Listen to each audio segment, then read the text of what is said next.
We back up in this bitch.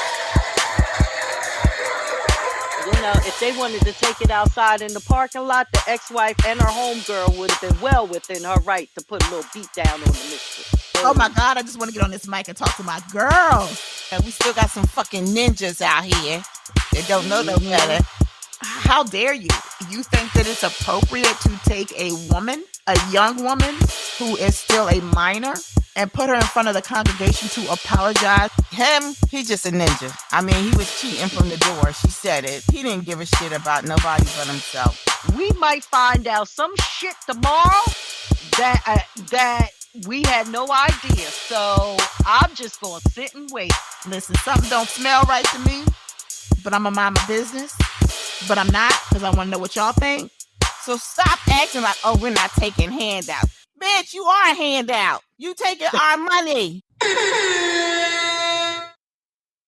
Hey. Welcome to Three Aunties and a Mic, the podcast about grown folks-ish. I'm your girl V with the T. I have with me Weekday with the everyday drama and Miss Bookworm with the read. What's up, ladies? What's up? Hey. What's up? Hi, hey. What's up? Nothing much but the rent. How y'all doing? Tell me Great about to be a winner. It feels so good in Philadelphia, AA, to be a winner. Chicken dinner, my boys did their thing. Go Birds, EAGLES, Eagles. That's Ooh, well deserved. damn Well name, baby. deserved. Loved Yes. it. Loved it. They Yes. spanked that ass. You hear me? We had the four horsemen. Mahomes didn't know what hit him with them four horsemen coming, stopping that ass. As my sister said, it's called BTA. And CJ said the same thing. Belt to ass, and we were doing it. Whipping that ass. Last Sunday, it was classic. So that's So what's for making me y'all happy that are today. just joining us for the first time, if y'all didn't know, Weekday is a Philadelphia Eagles fanatic fan. That she I was is. so mad. My stepmom had the nerve. I see her. I'm like, where the hell is she? She talking about, oh, we got tickets to go to the. I said, the Super Bowl. I called her today. I said, you BGGs should not have been out there. She said, what's BGGs? I said, you black golden girls. No, y'all shouldn't have been out there. Her and her two sisters and Sonya. I was like, yeah. She had called me and said, are you going to the game? I said, listen, that's kind of a huge expense for me. I went to the NFC championship. I said, and that was a drop. I said, and you don't know, that's a big investment with things going on in the world today that I don't know if I wanted to put that huge amount of investment in. I see her talking about we on the road, headed to New Orleans. Showing her at the game. She said it was just timeless. She said it was I could worth just every imagine. minute. And her cousin had some clout, so he had 4 tickets for them. So they got to go and enjoy the game. So, but listen, the parade, I didn't go to the parade. I stayed home and watched it. Yeah. Too much work I to do. just A lot knew of you things were going out on. there. No, I went in 2018. It's a madhouse at the parade. If you didn't go, you haven't gone in 2018. I saw that madhouse and I said, I'm gonna sit this one out and look at it on the television, televised. It's safer here. I can get in and out. No, I have to go in the city. But listen, it was well worth every minute of it. And guess what? We are 2024, 2025 Super Bowl champions. Yep. And for those people that and there's some people around us, I know I smell their aura. And if you no longer want to be a Giants fan, we understand because we got who say who? Saquon. As that guy called him, he called him Sean. Say Sean. Oh my Some guy was God! like, They say jacked up Sean. his name. Oh, And Jalen was like, yeah, where's Say Sean at? It was just it's timeless. So I'm happy today. I'm not having I have had some drama, but I'm gonna put that all aside because this was well worth talking about and excited about. Well, I love it, Weekday. I love it. Miss Bookworm, what's going on with you? well, I was in Philly on Friday. But that was for a whole nother reason. And it was my bestie's friend's birthday last week. So myself and our other girlfriends, shout out to Jessica and Rose. We went to the comedy show. Who is the headline? Little Duval and Carlos Miller, and so that's where she picked to go. So we went out there, and it was so crazy because we knew we weren't going to find anywhere to eat because number one, it was Valentine's Day, and then it just so happens to be, the parade. But the show was at the Learcore Center, which is right by Temple, across the street from Temple.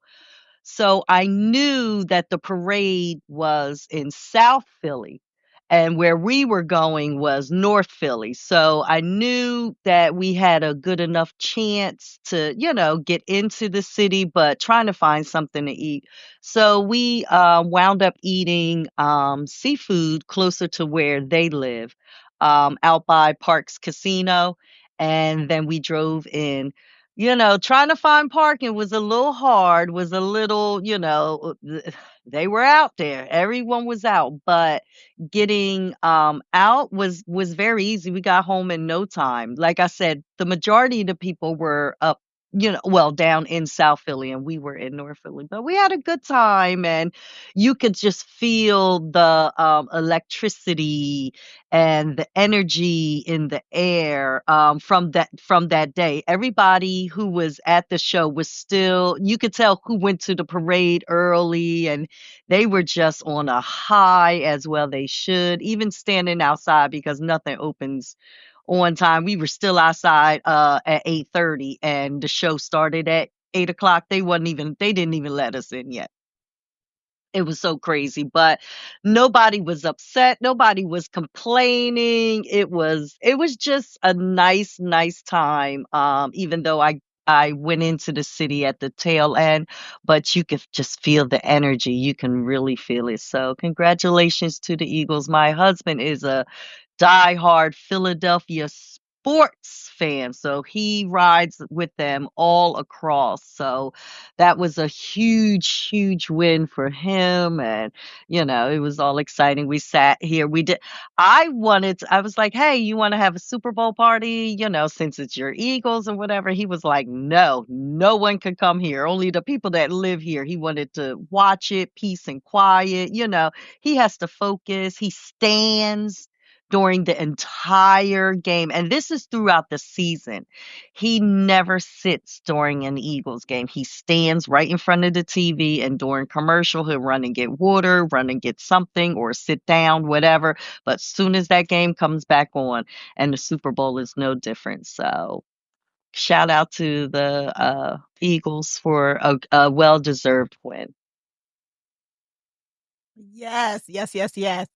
Well, y'all know I'm out here in the A, so we weren't parading and enjoying Philly and Philly's win.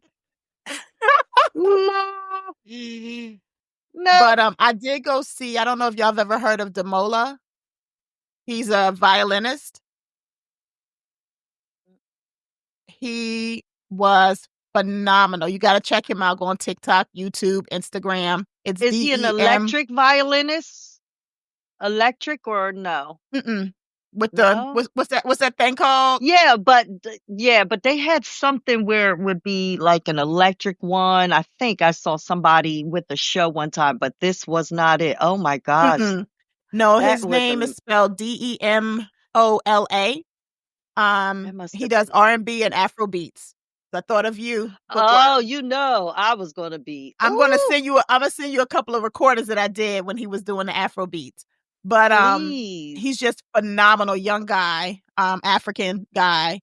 He was really funny, really short. He's like 5'4". Oh, Might be a little bit bigger than I would have been in love. I know. I love me a shorty doo-wop.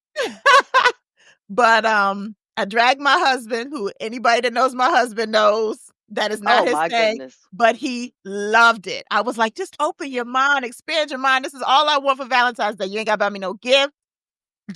We just going to this show. So we went and it was sold out. He's on tour for a year. So this was his first stop. So y'all might see him, in Philly. He was headed to Alabama next, and that was a sold out show too. I think he had like 2 shows in Alabama that he said were sold out. So it was great. So that's how I spent my Friday.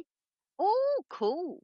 But I did think about you weekday during the day. Like, I know she over there on a all-time high. Yeah.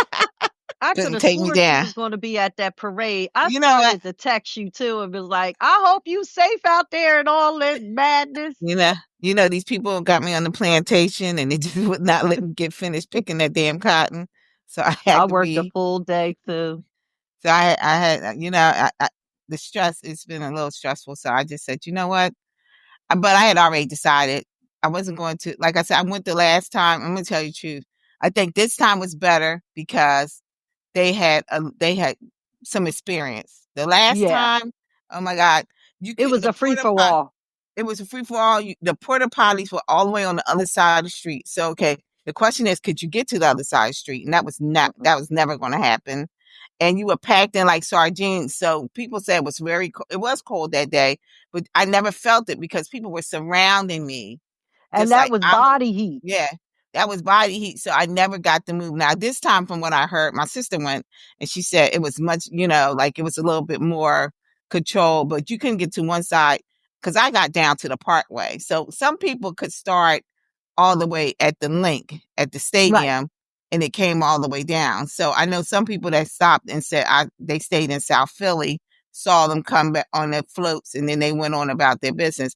But if you notice, when they got further down in the city, they didn't, because at one point they had got off the floats. They had got off the buses and they were like, just going and talking with the fans. But then as they got further down, they weren't doing that. Oh no! Because it was getting pandemonium. Because Harry Roseman got hit with a can of beer. He got hit. So let's clear this up for people that don't know. He didn't get hit because people were throwing beer at him, as you say, as bad Philly fans. They were throwing beer at him because they were throwing beer at all the players to just have a drink. That was really what that was about. And it was just, it was a collateral damage in the sense that he got hit. He took one. He took one for the and he didn't have no problem with it. He wasn't mad about it because he got hit, and it was not because they were trying to smash him in the head. That beer company actually sponsors the parade, so I didn't want to shout out the beer company because they ain't sending us no vittles. But nonetheless, that part. But there's a beer company that sponsors, so they do that, and they do those shotguns into the can. So it's just a big deal. So it wasn't an intentional thing. No. But I mean, we knew. Okay, so if V ain't leading into it, something else happened during the Super Bowl, right, V? Something else happened during the Super Bowl. Yeah, I mean, are we ready? You want to talk about the Super Bowl? Let's talk about the Super Bowl. I mean, your everyday drama this week was, your high, the Super Bowl, your Super Bowl win. But let's talk about the actual Super Bowl. Let's do that. Like, I watched the game. I think we're all aunties that enjoy football. Yes. Yeah. So I know that's not the norm sometimes for us aunties, but all 3 of us enjoy a good game of football. Yep. So we know how the game is played. We can watch it, and we don't need nobody to interpret it for us. What I want to say though, first of all, is even though it was like it was like a sweep, like it was a good game. Oh, in my opinion. Yes. I mean, he got sacked and sacked and sacked and sacked. That defense we know is is the best. Let me not say one of the best because they go correct me. They are the best.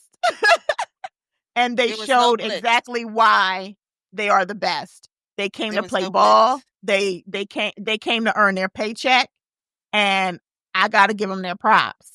And they're young. I got to give them their props. They're young, and they came to shut up the naysayers, the critic. They're young.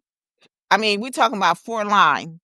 So if people understand what a 4 line is, that's the front 4, right? So I'm calling them the 4 horsemen. because we never came in for the blitz. Never had to. Nope. Our front four did their job, and that's what it is. 6 sacks, 6 sacks. We saw that boy fall quite a few times. He at that point he was dazed. It was like a Tyson fight. I mean, he was dazed. Like somebody had hit him and he couldn't get himself back together. I mean, of course, they got one right at the end of the third quarter. It was like 2-3 minutes left. They got that touchdown, and then they got 2 more touchdowns in the fourth quarter. Let me tell you, please, people, don't believe because you saw that 22 that meant them men played hard. They did not get their first point until the third quarter. Yep. And it was like 2 minutes and 30 seconds or something. It was not a lot of time left before we knew we had won that game. There was no way they were too far behind to come back and get 5 touchdowns to beat us. And that's why they got those last 2 touchdowns on what we call our second string. We had sent out our second string by then. We didn't need to send out any more first string people. So let them all get a chance to play. Touch the turf. Gimme.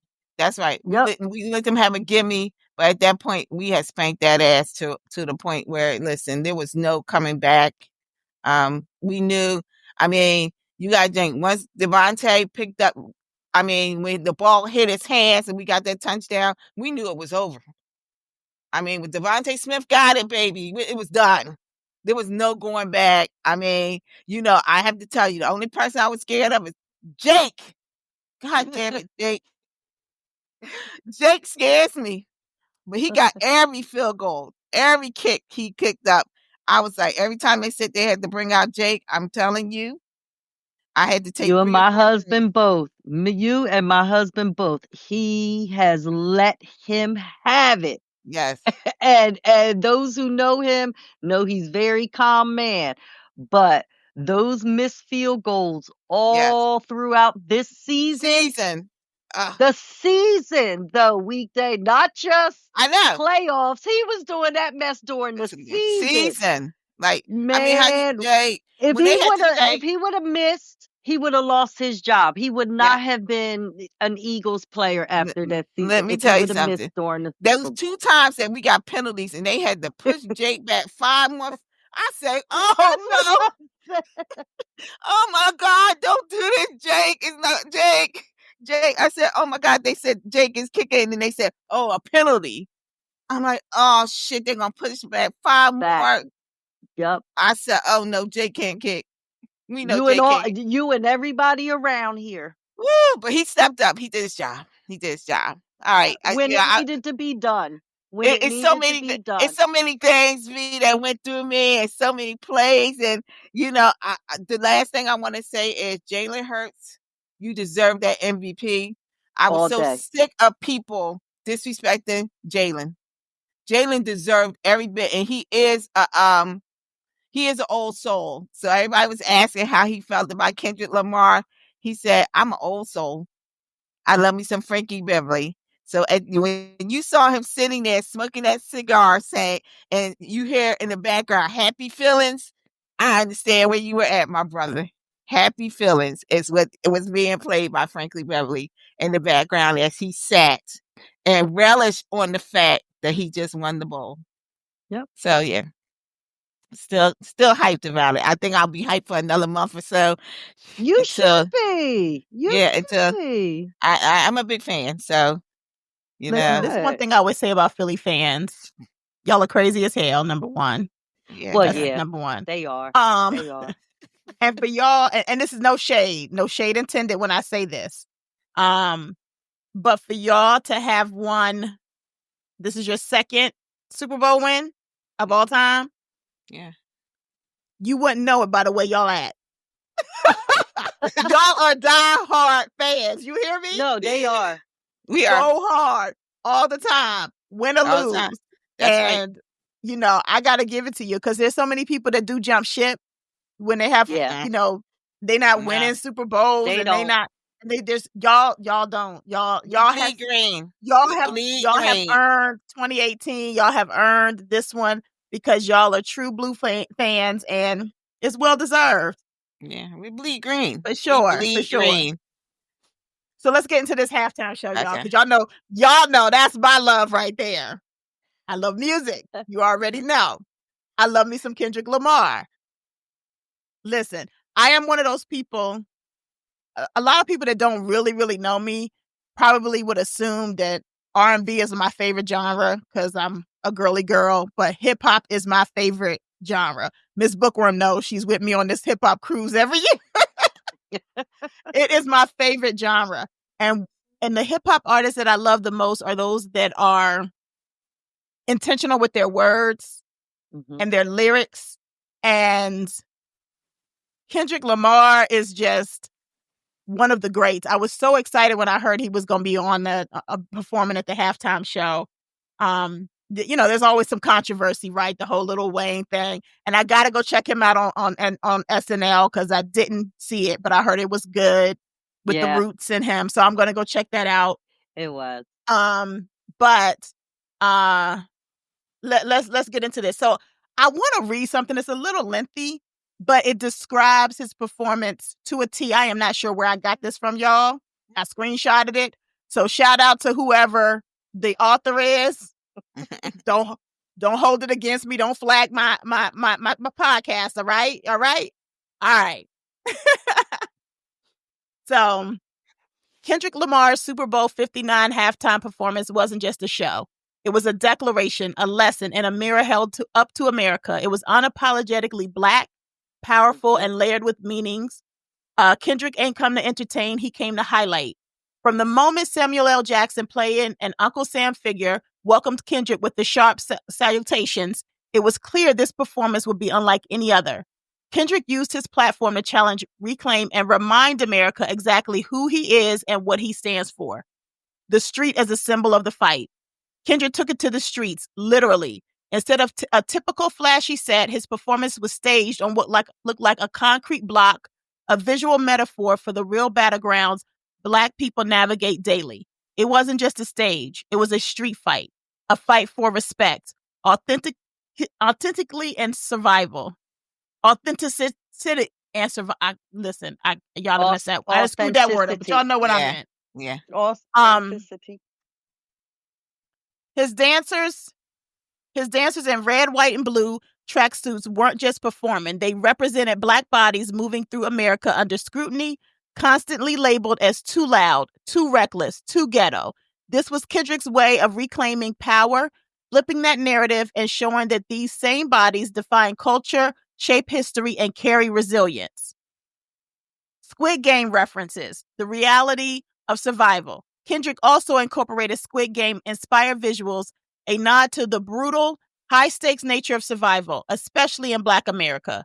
Just like in Squid Game, the message was clear. This system is designed for us to fail, but we keep finding ways to survive. By intertwining this imagery...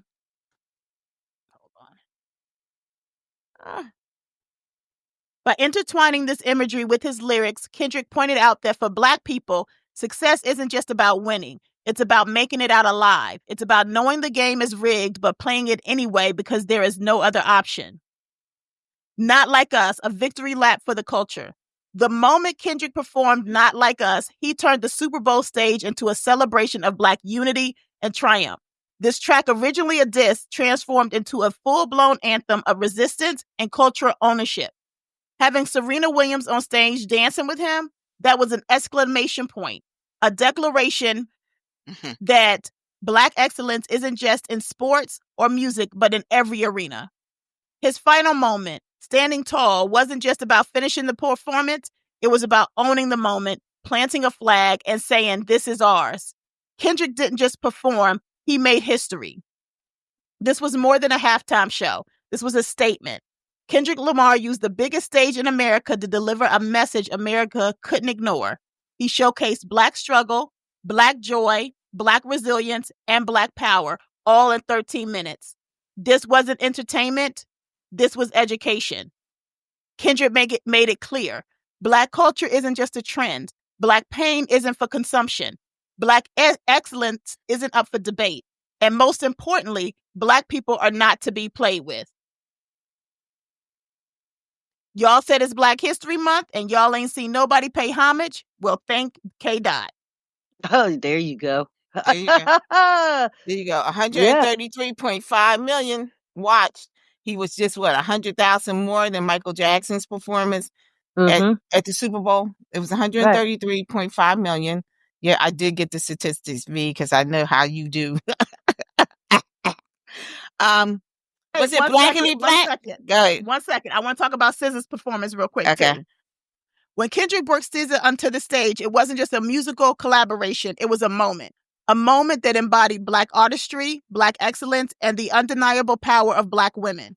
As she stepped in, her presence reminded everyone that this wasn't just about Kendrick. It was about community, culture, and collective storytelling. Performing all the stars together, the track took on a deeper meaning in this setting. A song originally tied to Black Panther, a film that redefined what Black representation looked like on a global scale, now served as a Super Bowl declaration. Black creatives shape culture, set the standard, and deserve their flowers, period. SZA with Kendrick was a perfect balance of grace and grit, a reflection of the duality Black people often navigate. This collab was a powerful visual and reminder that Black women are the backbone of this culture and deserve their rightful place in the spotlight. And I just want to remind y'all, he is a Pulitzer Prize winning artist. winner. Yeah. He Yep. holds 22 Grammys. Yeah. He is an extraordinary wordsmith. And everything that he did that night, in my opinion, was intentional. And, he told the story of Black male, unadulterated, authentic, and Black men in do-rags, Black men in formation of the American flag, Black men in dreads and gold singing doo-wop, Black men not represented in a safe lens. Samuel L. Jackson, a.k.a. Uncle Sam, the ringmaster.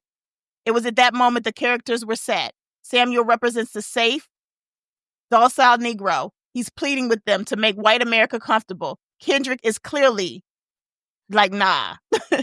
He's clearly defiant. And Uncle Sam responds by screaming at him, "Stop being so loud and so ghetto." Then he remembers himself, plays DNA. Royalty and loyalty in my DNA. This is when the crowd lights up with the message, warning, wrong way. Then he plays Euphoria, cries out, "I'm reaping what I sow," okay? Transitioning into Man in the Garden, where recites how he deserves it all, the success and the criticism that comes with it, in the midst of all trying to remain authentic. Hence, while Samuel L. Jackson says, "Oh, I see you brought your homeboys with you. Scorekeeper, deduct one life." K. Dot then leans into the album's favorite, Peekaboo. I think it's important to note that the line embodies the song, what they talking about. They talking about nothing. His defiance is evident even as he realizes the fakeness of it all. And that's at the point where he ushers in SZA, and Uncle Sam says, "This is what America wants to see." Kendrick smiles in the camera and plays a controversial song that garnered him acclaim with Record and Song of the Year. So the question is, isn't this what America wanted? Not Like Us is performed, including the verse that has ruined Drake's entire life.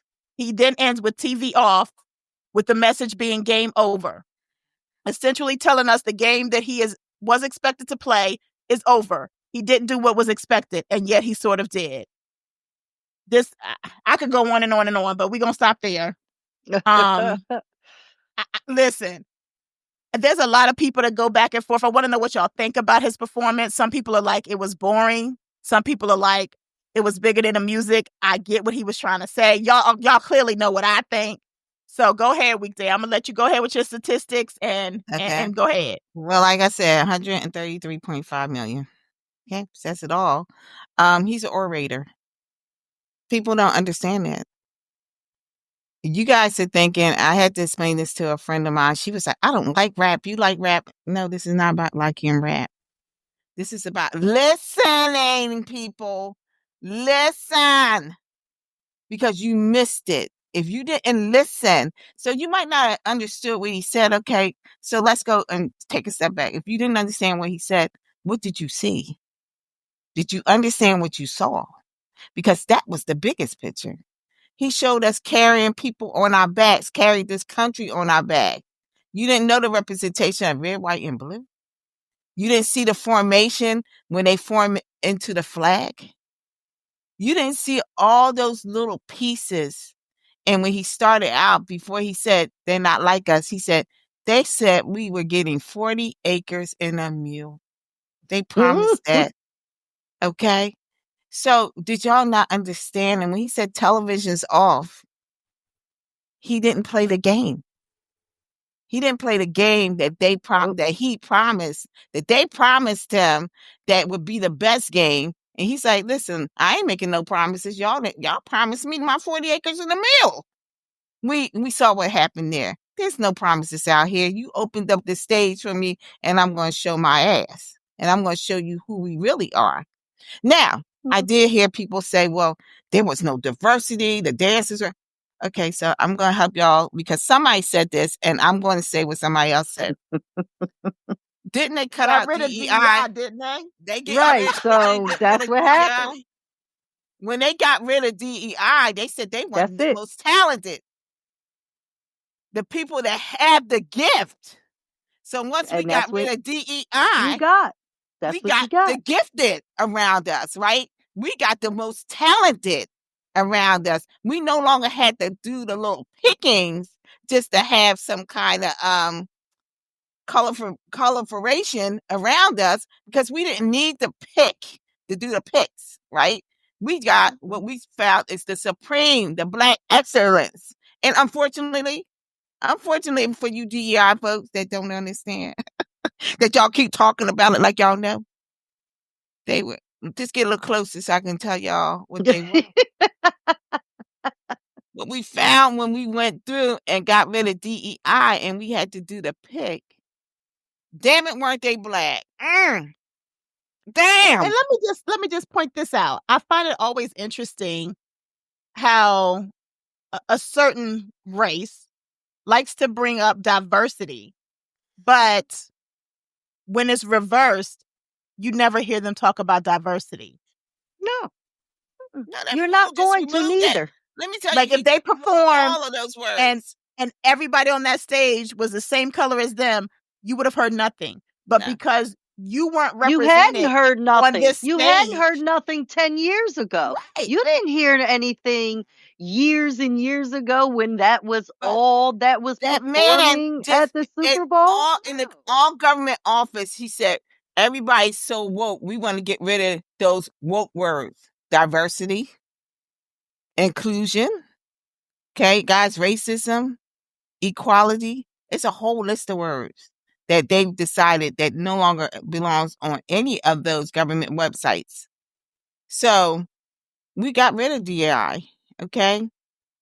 I just don't understand. We've accepted it because we knew our Black excellence was going to show, that we knew that we were the top of the food chain. And this is the sad part. And this is why I had that conversation with somebody and I said, your fear of us. See, if we ask the question, we've done this, and y'all know we've done this little activity, right?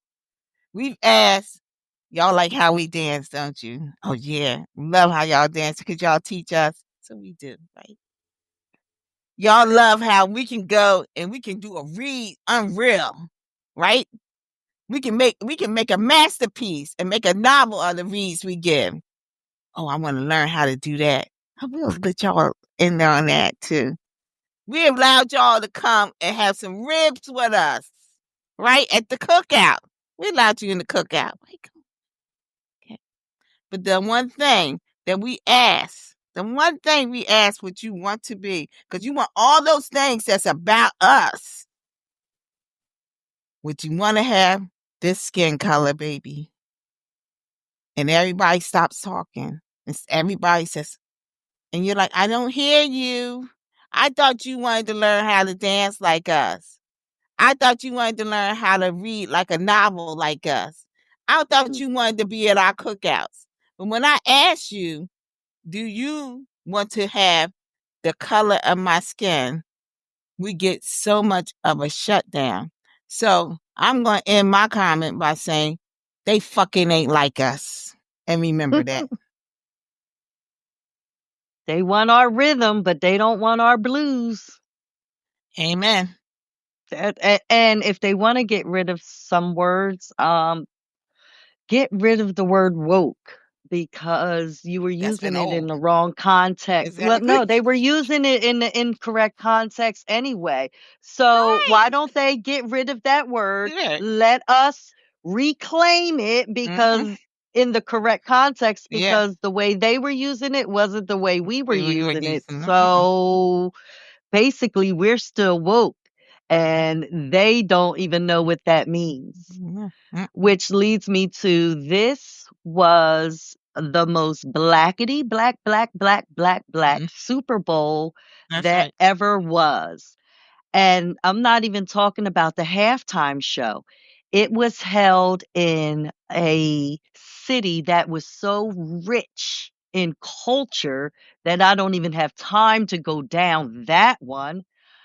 It was the pregame shows for that weekend. There were parades that were held by Master P. There were honorees, there were events, there were parties. It was just down from when John Basquiat and he did was it America the Beautiful? And Legacy. Lettucey was Mhm. singing and forgive me if I'm missing anything, but it was so the Super Bowl as a whole, um, Jalen Hurts and how much he was being criticized, not only within this city of Mhm. Philadelphia and the tri-state area, but amongst, the NFL, the league, and the commentators. And just a little sidebar, Jalen Hurts has a all-woman team around him, from the lawyer to the PR to the agent. He has a team around him that is all women. So Mhm. how's that for DEI? So this was just the Super Bowl was just on it was right on time. It was a much needed break from the political shitstorms that we've been, Mhm. bogged down with. So Kendrick had an assignment and he understood that assignment. No one gave him that assignment. It was just an assignment that it was a message that had to be had, that needs to be had. And what better platform, what better person? Everything he does is definitely intentional. He is a wordsmith. Um, and he knew when he had gotten this job, that it wasn't so much of a job, it was an opportunity. And, I believe steps are ordered. And I just believe things happen in the order they're supposed to happen. He got that job for the Super Bowl halftime before he won the last 5 Grammys. Mhm. Before it was, yes, in the midst of all that was going on with the one song, but look how what has happened since then politically. That's the major thing. So he had a platform and he was going to use that platform. And that's what he did. So I know a lot of viewers were looking for this show-stopping performance, and what you really got was a jaw-dropping, fist-pumping message. And that is what he delivered. So a statement was made. Those who got it, got it. And I'll be the first one to say I needed to watch it a few times because there were so many nuggets, there were so many gems, and I saw something new each time that I watched it. So this was just such a powerful statement, a powerful message. Um, hit dogs hollered, hit dogs hollered. Okay, so good.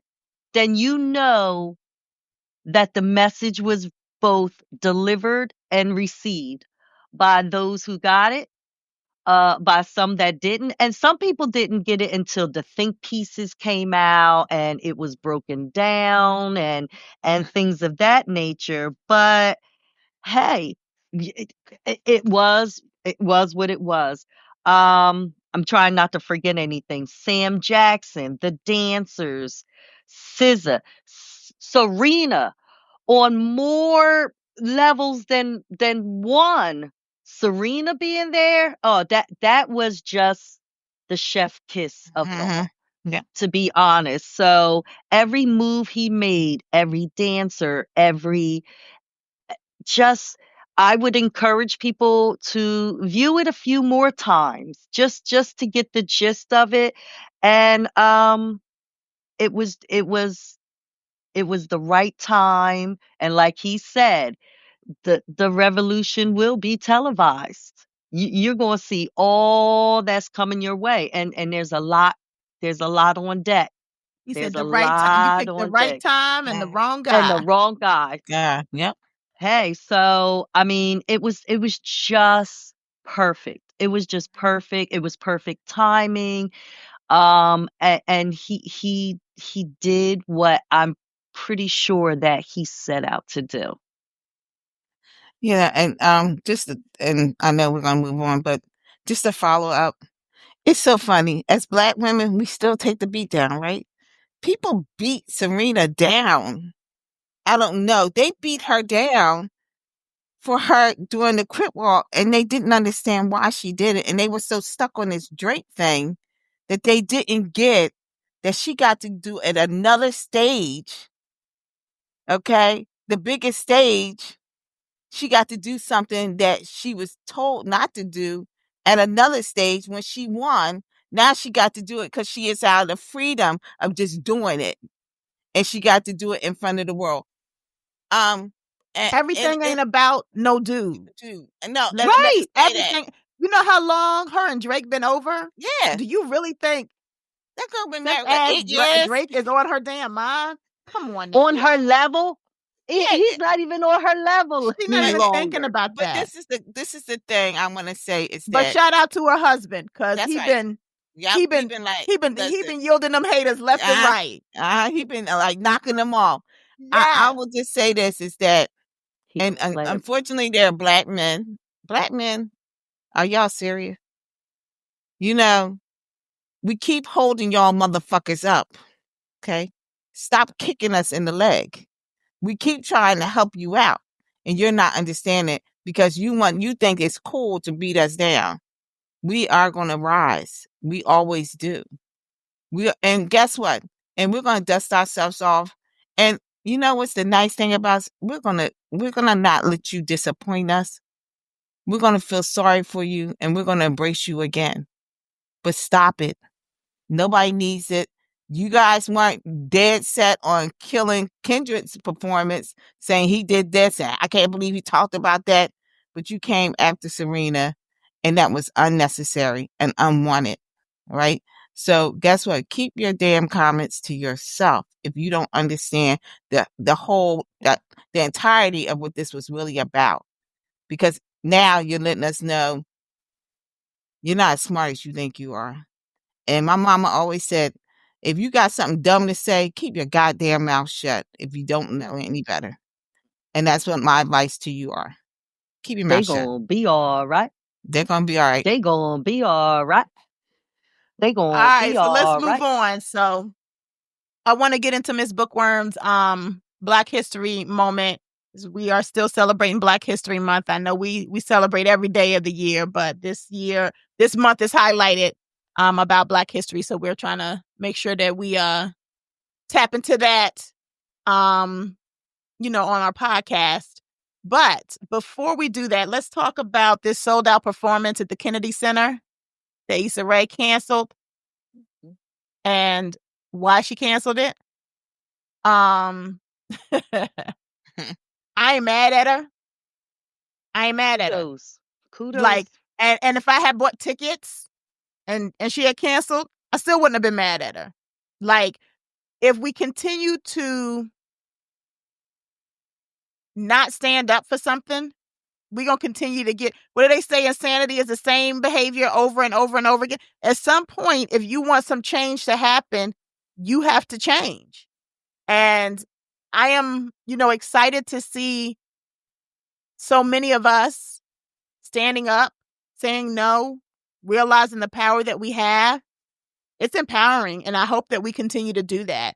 But what's y'all take on that? Did y'all hear about that? Mm-hmm. I did, because Shonda Rhimes was the first person that stepped down, because Yes, she was I meant to mention board. her too. Yes, she's on the board, and she stepped down, and then we heard about Issa Rae. I do agree with you, V. I think that the sign of insanity is continuing to do the same thing we've been doing, and I think at some point we need to take a stand.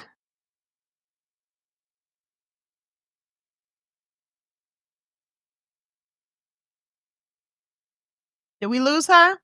We might have. Let's see if she comes back in. But the stance that Lisa Ray took was a very bold move, and it was a move that I'm hoping others will follow in her footsteps to do.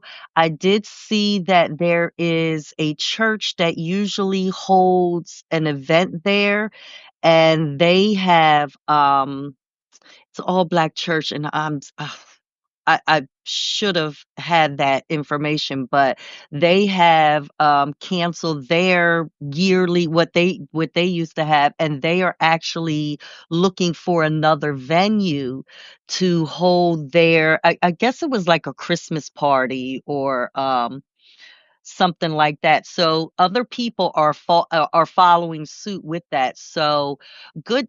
That was to her and to Shonda Rhimes. Thank you. And everything. What you're doing is in the right direction. It is making noise. It is making a statement, like we were saying before with Kendrick. So with that, I mean, that was a bold, powerful move on both those ladies' parts, and I'm hoping that the church finds another event space. They're doing the right thing, and they are doing this because um, the president.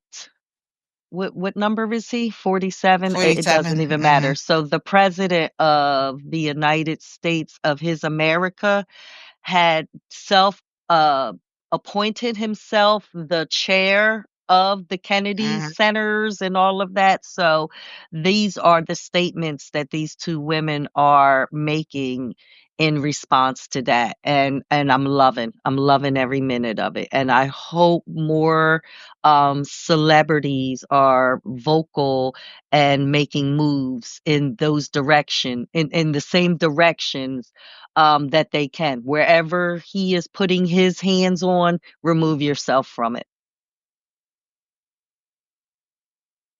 Yep. All right, so let's get into this Black History Month. This Black History moment for today.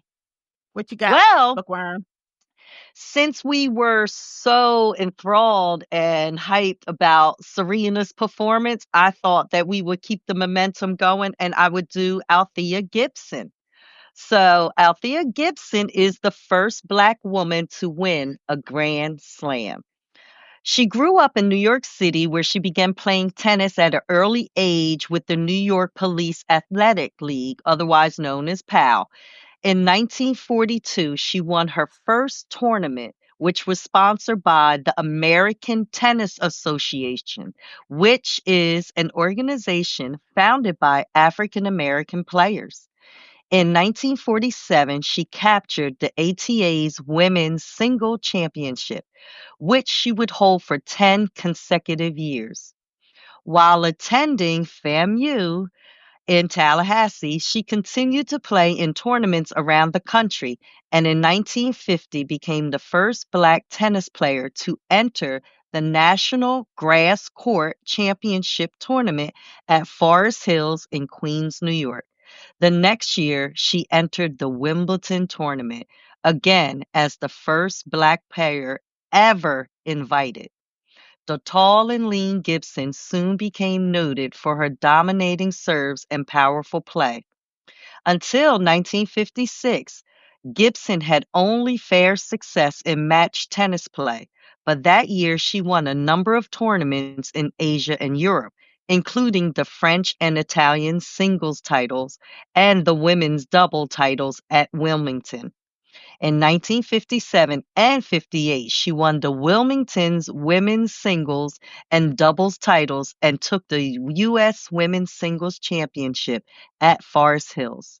She also won U.S. mixed doubles and Austrian women's doubles, and that year she was voted the Female Athlete of the Year by the Associated Press, becoming the first African American to receive the honor. She also won the award the following year, having worked her way to top rank in world amateur tennis, and then she turned professional following her 1958 Forest Hills win. However, there being few tournaments and prizes for women at the time, she took up professional golf in 1964 and was the first African American member of the Ladies Professional Golf Association.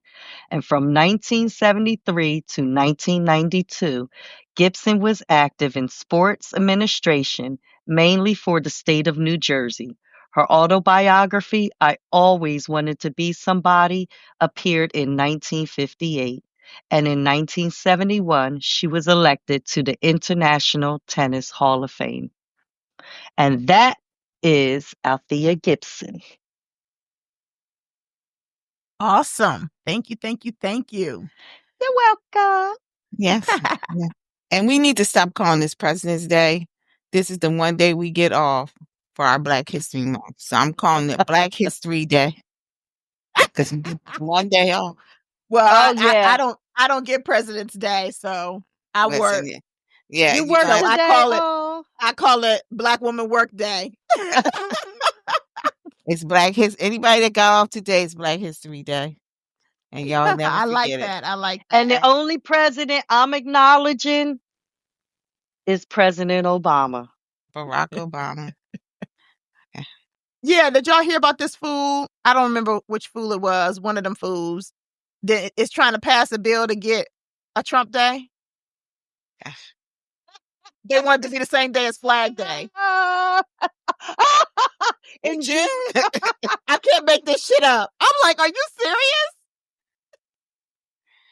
Listen. Wow. He's Anywho, going we to gonna take move away on. Pride Month, so he's probably going to give it to himself. He's Yeah, gonna but give no, it to you know, himself. y'all didn't He know gonna he sign gave an back Black executive History order? Month. He took away Black History Month and then gave it back to us. Yes. Okay. Yes. He knew Yes. better. Listen, I can't. All right, Weekday, what you got? Go on and start digging in our laundry bag, girl. Damn, How dirty is girl. it today? Girl, it's a little dirty. It's a little dirty, a little filthy. Little you stank, know. little stank. I saw some. I saw some. Streak marks in there. And listen, Ooh! it's dirty. Lord. Okay. So the letter I call questions and answers because we need all of them. We need to find out the question to know the answer, right? So it says, "Hello, I have questions and I need help with answer." I'm telling you, that's what they started out with. I'm a 28-year-old female with one child, son 4 years old. His father's not in his life, and so he's not a consideration. I do have a great boyfriend who treats me like a queen. I know he loves me and always tells me that I'm the one. I know you're thinking, what is the issue? Yeah, because I damn sure was like, you sound like you're happy. What the hell? She said, well, my man has gotten a job in another state. He wants me and my son to move across the country with him. That means I do not have any family support. Even though my son's father is not in his life, his mother is always there and very active in our lives. Also, my mom helps me take care of my son while I am working. My mom recommends that she keeps my son for 6 months until we get settled. My mom says since my boyfriend has not offered marriage, she does not trust us moving across the country without support if something were to happen. My son's grandmother is freaking out. She says she cannot afford to see him across the country. She is now talking about asking for her son to get involved and ask for visitation. I do have my own concerns. I'm wondering if I should do this because he has not asked for a real commitment. We've been together for 2.5 years. Should I leave my son and see if things work out? Should I demand that he commit fully? Should I just go since he is getting a great opportunity and this could set us up for life? Lots of questions. But bitch, you had too many damn questions for me. Because I only got one answer. Woo! Because I So only go got one ahead. answer. Keep your black ass where you at. I'm assuming you're Boom. black. Keep your black ass where you at. Nobody's giving no commitment. There's no commitment here. The only commitment is for him to get a job, that he has a job. Let's be clear with the statement. He has a job. He hasn't offered you anything. I don't care if he offered for you to go across the country with him. That's all. It's like, then what you do is scrape up your money to go visit. I understand what your mother is saying because she's right. This man hasn't offered you anything. You move across the country and things go awry. What do you do then? Now, it's not just, and this is the thing, people, I want y'all to truly start thinking this out. It's not just you that now has to bear that burden. You have another human being with you. Yeah, you don't want to call him a human. You want to call him a kid, a child. He's a human. And you got to worry about him too when you're making these decisions, because these decisions are bigger than you. You have somebody else that's dependent on you to help make things happen. Keep your ass where you at. He is not offering you shit. He just offering for somebody to come in there and be, a housewife or whatever you're going to be in that position, or the extra person to help pay the goddamn bills. If that's what y'all doing now, that's what you're going to be doing when you get there. You're just the extra income. So now he can look for a better place, even though he got more money. He ain't said, oh, you come and I'll pay all the bills and you sit back and you can just take care, because that's not his child. So he's not saying you can sit back and make sure that your son is stable. Your mama is right. No, I would not leave my child with him, with my mama. I would leave, me and my child would leave with my mom, stay with my mama. And let him go on. And if he's truly committed and he wants you to be a part of his life, he would not only ask you, because see, asking somebody to marry them is a dangling carrot, baby. You need to get a ring on that shit, some signed paperwork to say that you're part of this union. Not you leaving off and saying, well, we did get engaged. To what? What are you engaging in? You're engaging in being the damn housewife? You're engaging in sex? What are you getting out of that? No, before y'all would have left, he should have said, I want to marry you. Even if we got to go to the justice of peace for right now, let's get married.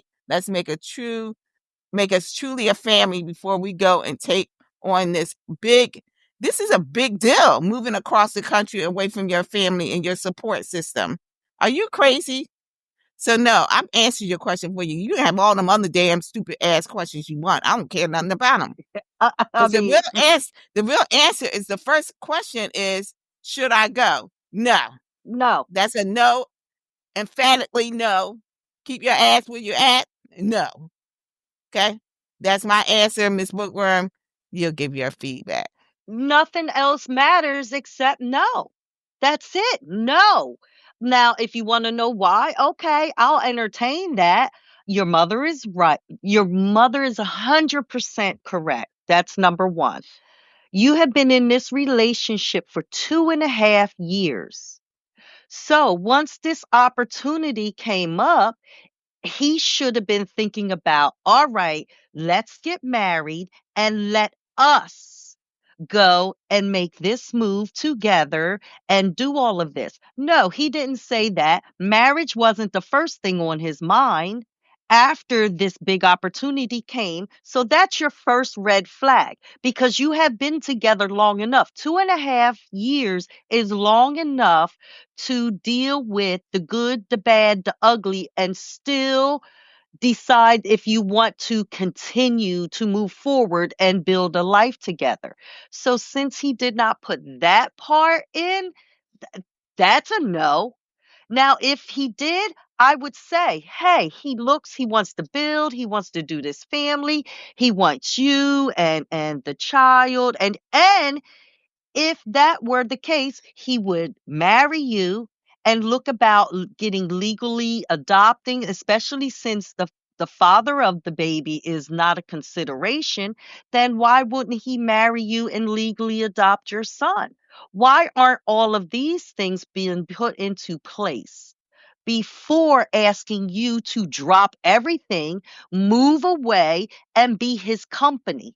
Because that's all he wants. He wants to have company until he goes out and starts making a life and starts meeting the people at work, and they start going out, and next thing you don't know anybody. You don't know anybody, and you would not be able to move forward, or if he starts cheating on you, or you're just going to be too lost. And this isn't a thing that he would want you guys to do together, because if he did, you would get married. So there is no togetherness in here. He just wants some company. He just wants dinner when he gets home. He wants his lunch packed. He wants his clothes washed. He wants a bed made. And, he wants all of these things. He doesn't want to go out here and just explore his career by himself and then get established and come back for you, because that's what you just, at this point, that's what you need to send him out there to do. And if it's meant for you two to be together, he will set everything up and he will come back for you. He will. But at this point, I'm saying absolutely not. Absolutely not. That's it. Girl, hell nah. No. Listen, the only reason you leave your child behind is because you have to. So if you have to consider leaving your child behind because that's how iffy you are about this situation, that's your answer right there. Don't leave your child to go chase some man that hasn't even made a commitment with you. No. Y'all been together for 2.5 years. If he don't know if you the one by now, the only commitment he's made is to this job. Yep. So nah. He said yes to the job, and you can't even say yes to the dress. Yep. That part. That part right and there. I definitely agree. I think that and I think weekday you was the one that said, scrape up some money and go visit him. Hell no to that too. Nope, if he want me to come visit him, you need to you gonna have to flew me out, okay? No. Well, I was trying to be diplomatic because she seemed like she wanted to be with the man, but the bottom line is that this is a no. This is really She's a no. 28 years old. And let me tell you something. I've known somebody that has done that and dragged their kids with them to chase after some man to find out that he put her ass out after the first 6 months of doing that. Because that's what's going to happen. And that's what's going to happen. You're going to be sent back. That's right. He put her out and she had nowhere to go in a strange town with nobody there because she followed somebody because she thought that he was throwing these carrots and things like that and saying these little things. Women, I want y'all to understand something. And a man told me this. A man tells you who he is. He says it.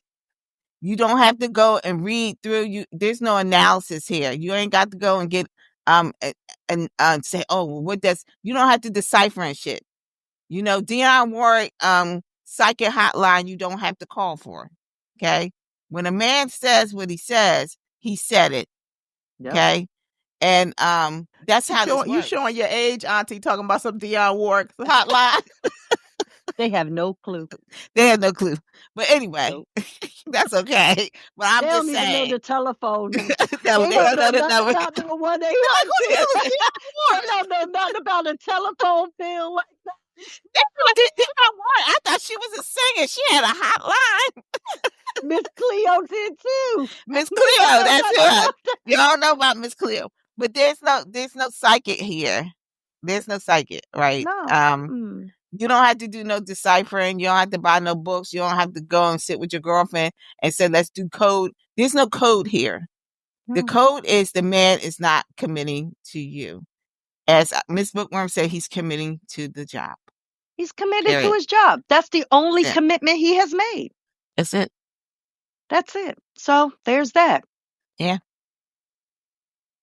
All right. Well, niece, I hope we gave you some good advice, and It keep might us not be posted. what you wanted to hear, but it was. You have gotten a no from us three and your mama. What more do you need? Right. That's right. Signed, sealed, and delivered. Listen, judge but has keep us spoken. posted. Write us an update. Let us know, in 6 months. Mhm. How his job is making out. That's her time frame, right? 6 That's months. right. Let us know in 6 months how things are going. Yeah. Did you leave? Did you stay? Did you leave the baby with the mama? Like, let us know what's up. Yeah. So he need to have childcare prepared for my baby. He need to have. I need a house. I don't need just a ring. I need a marriage certificate. That's what I'm saying. And some health insurance. That's okay? right. Everything. Yeah. And nobody said about her finding a job. So that's what my Nothing. other question No. is. Like, You have to go there and get established and all of that. He already has his work family. yeah. Now you have to get one, and you don't have any idea where to start, how to start. No. And how selfish of him to even ask you to go out there without taking the proper measures Mhm. initially. That's not what a man does, and that's not how a man moves. Mm-mm. Mm-mm. Yes. All right. So if y'all need us aunties to answer a question, help you with a dilemma, write us, email us, send us a DM. Don't send no pigeons because we ain't got time for that. 3 Aunties and a Mic is our handle on all the social media platforms. 3auntiesandamic@gmail.com is our email address. 3 is spelled out THREE. And then tune in and maybe we'll answer your letter. For those that are joining us for the first time, thank y'all. Welcome. We are glad to have you here. Please don't be a stranger. Like us on Facebook, social, Instagram. If y'all still got it, TikTok, fan base. Like us everywhere, y'all. YouTube, give us a yes, view on YouTube, like and subscribe. Yeah. Yes, we are officially on YouTube, so definitely go out there and check us out. And like us, follow us on your favorite streaming platform so you don't miss a single episode. For those that are always holding us down, thank y'all. We appreciate y'all. We really do. And ladies, as always, thank y'all for the conversation. It's always a good time catching up with you ladies. And until next time, peace and love. We love you, nieces and nephews. Smooches.